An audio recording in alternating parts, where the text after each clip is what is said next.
can only say that whoever's operating this teleprompter is in big trouble.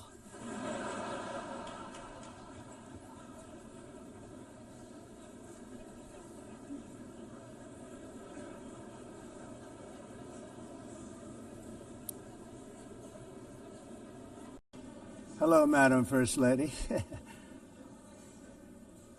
Thank you very much for being here.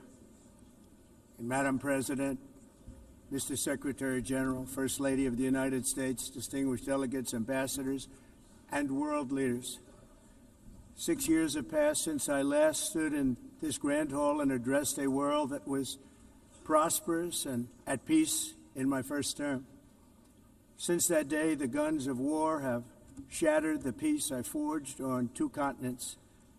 An era of calm and stability gave way to one of the great crises of our time.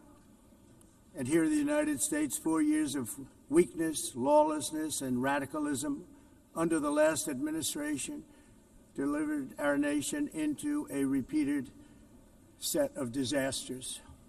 1 year ago, our country was in deep trouble, but today, just 8 months into my administration, we are the hottest country anywhere in the world, and there is no other country even close. America is blessed with the strongest economy, the strongest borders, the strongest military, the strongest friendships, and the strongest spirit of any nation on the face of the earth. This is indeed the golden age of America.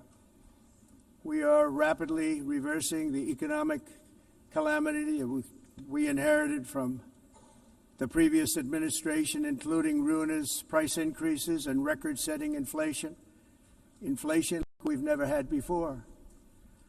Under my leadership, energy costs are down, gasoline prices are down, grocery prices are down, mortgage rates are down, and inflation has been defeated.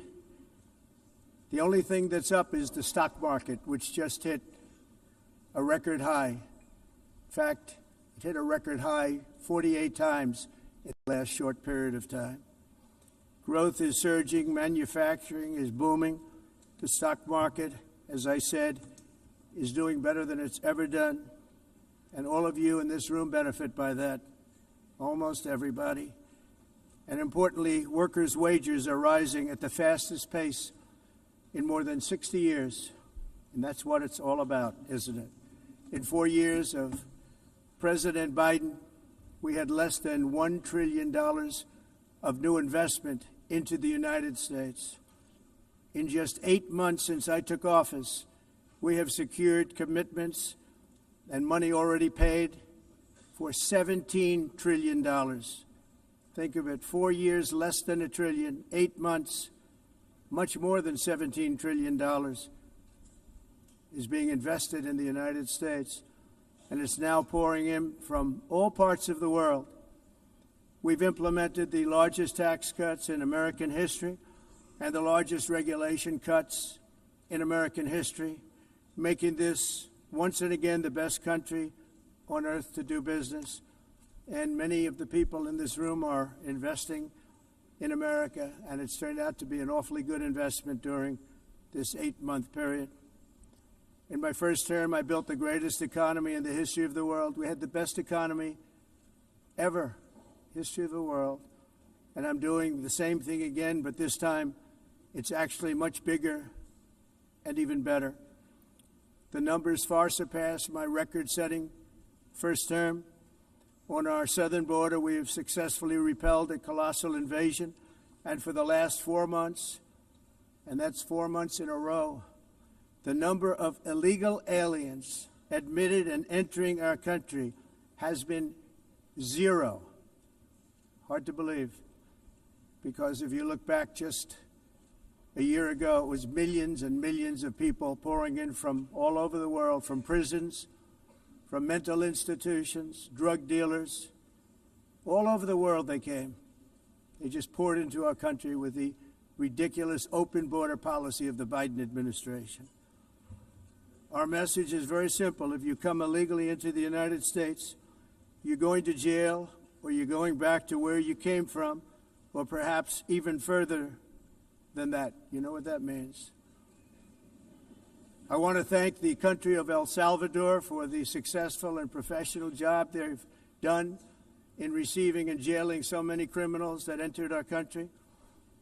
And it was under the previous administration that the number became record-setting, and they're all being taken out. They have no choice. And other countries have no choice because other countries are in the exact same situation with immigration. It's destroying your country, and you have to do something about it. On the world stage, America is respected again like it has never been respected before. You think about 2 years ago, 3 years ago, 4 years ago, or 1 year ago, we were a laughingstock all over the world. At the NATO summit in June, virtually all NATO members formally committed to increase defense spending at my request from 2% to 5% of GDP, making our alliance far stronger and more powerful than it was ever before.